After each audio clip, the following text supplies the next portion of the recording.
చేసిన పాత్రికేయ మిత్రులందరికీ కృతజ్ఞతలు. ఈరోజు మెడికవర్ హాస్పిటల్లో సిఆర్ఆర్టీ మెషిన్ అది న్యూయర్ వెర్షన్ని అంటే బెస్ట్ వెర్షన్ని ఈరోజు లాంచ్ చేస్తున్నాము. ఇంతకుముందు ఇదివరకు కూడా 2.5 years బ్యాక్ మన హాస్పిటల్లో సిఆర్ఆర్టీ మెషిన్ స్టార్ట్ చేసాము.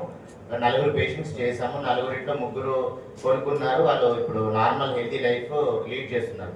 సో మళ్ళీ అది కొంచెం టెక్నికల్ ఇష్యూ వల్ల అది మళ్ళీ హైదరాబాద్ పంపించి కొత్త మెషిన్ని తెప్పేయడం జరిగింది.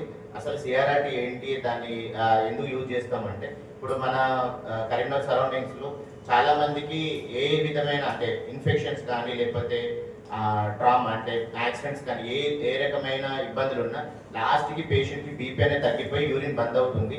సో ఆ కండిషన్లో పేషెంట్కి యూరిన్ తగ్గిపోతుంది అండ్ విష పదార్థాలు అంటే టాక్సిన్స్ బాడీలో పెరిగిపోతూ ఉంటాయి. సో అలాంటి టైంలో ఏ విధమైన చికిత్స అనేది అవైలబుల్ ఉండదు. సో అలాంటి వాళ్ళకి సిఆర్ఆర్టీ అనేది బెస్ట్ ఆప్షన్. అంటే బీపీ తక్కువ ఉన్నా కూడా పేషెంట్ కండిషన్ అంటే చాలా క్రిటికల్గా ఉన్నా కూడా పేషెంట్ నుంచి వేస్ట్ మెటీరియల్ తీసేయవచ్చు అండ్ ఈవెన్ బీపీ తక్కువ ఉన్నా కూడా మనం ఈ మెషిన్ యూజ్ చేయవచ్చు. సో దీన్ని ఓన్లీ కిడ్నీ ఫెయిల్ అయినప్పుడు మాత్రమే వాడడానికి ఏం లేదండి. దీనికి ఎట్లా అంటే సెరిబ్రల్ ఎడిమా ఉంటుంది. అంటే చాలా మందులు ఇచ్చినా కూడా బ్రెయిన్కి వాపు వచ్చినప్పుడు ఆ బ్రెయిన్ నుంచి వాటర్ తీసేయడానికైనా లేదా హార్ట్ ఫెయిల్యూర్ అంటే హార్ట్ బాగా వీక్ అయిపోయి బీపీ తక్కువ ఉన్న పేషెంట్స్ కూడా ఇది పెట్టవచ్చు. ఇంకోటి ఏంటంటే టాక్సిన్స్ పాయిజన్స్లో కూడా వాడవచ్చు. మెయిన్గా ఏంటంటే కండిషన్ ఏదైనా అంటే అది మెడికల్ కానీ సర్జికల్ కానీ అంటే ఆపరేషన్స్ అయ్యి ఇన్ఫెక్షన్స్ వచ్చిన వాళ్ళకి కానీ చాలా మల్టిపుల్ ట్రామా పేషెంట్స్లో బీపీ తక్కువ ఉంటుంది. వాళ్ళకి ఆర్గన్ ఫెయిల్యూర్స్ అనేవి అవుతాయి. సో ఆర్గన్ ఫెయిల్యూర్ అయినప్పుడు పేషెంట్ని అలా చూసుకుంటూ ఉండాల్సిన అంటే పరిస్థితి ఉంటుంది. వాళ్ళని ఏం చేయడానికి ఉండదు. సో వాళ్ళకి ఏదైనా చేద్దామన్నా కూడా బీపీ అనేది సపోర్ట్ చేయదు. ఎందుకంటే నార్మల్ డయాలసిస్ మెషిన్ పెట్టి పేషెంట్కి వేస్ట్ మెటీరియల్ తీయాలి అంటే బీపీ అనేది సపోర్ట్ చేయాలి. సో కానీ చాలా క్రిటికల్ పేషెంట్స్కి బీపీ అనేది తక్కువ ఉండడం వల్ల వాళ్ళకి నార్మల్ డయాలసిస్ మెషిన్ కానీ స్లెడ్ అనే ఇంకొక చిన్న మెషిన్ ఉంటుంది. అంటే ఒక వెరైటీ ఉంటుంది. అది కూడా ఇవి రెండు కూడా మనం ఆ పేషెంట్ యూజ్ చేయడానికి ఉండదు.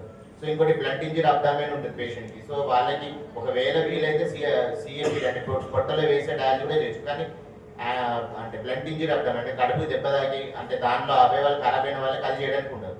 సో ఏ కండిషన్ అయినా కూడా పేషెంట్కి ఈవెన్ 80-90 బీపీ ఉన్నా కూడా మామూలుగా ఒక మనిషికి 120/80 బీపీ ఉంటుంది. సో వాళ్ళకి నార్మల్ డయాలసిస్ చేయొచ్చు. కానీ ఈ మెషిన్ స్పెషాలిటీ ఏంటంటే ఎనీ సిక్ పేషెంట్ బీపీ చాలా తక్కువ ఉన్నా కూడా మన పేషెంట్కి ఇది రన్ చేయొచ్చు. ఇది ఏంటంటే ఒక కిడ్నీ లాగా పనిచేస్తుంది. మన కిడ్నీ నిరంతరం మన బాడీ లోపల ఎలాగైతే అంటే వేస్ట్ మెటీరియల్ కంటిన్యూస్గా తీసేస్తుందో ఇది కూడా 24 గంటలు పనిచేస్తుంది. నార్మల్ డయాలసిస్ మెషిన్ ఏంటంటే ఓన్లీ 4 గంటల వరకు దాన్ని యూజ్ చేయడానికి ఉంటుంది. కొంచెం సిక్ పేషెంట్స్కి స్లెడ్ అనేది ఉంటుంది. అది ఏంటంటే బీపీ 100 కంటే తక్కువ అయితే అది ఆపేయాల్సి వస్తుంది. బట్ దీని స్పెషాలిటీ ఏంటంటే బీపీ తక్కువ కూడా పెట్టచ్చు. 24 గంటలు కంటిన్యూస్గా పెట్టి ఒక కిడ్నీ లాగా పనిచేస్తుంది. సో దీనివల్ల ఏంటంటే పేషెంట్ బీపీ ఫర్దర్ డ్రాప్ అవ్వదు, ఫర్దర్ సిక్ అవ్వరు. అండ్ మామూలుగా రెస్పాన్స్ ఎప్పుడు రావచ్చు అంటే 24 hours to 36 hours దీని నుంచి రెస్పాన్స్ అనేది ఎక్స్పెక్ట్ చేయొచ్చు. Thank you.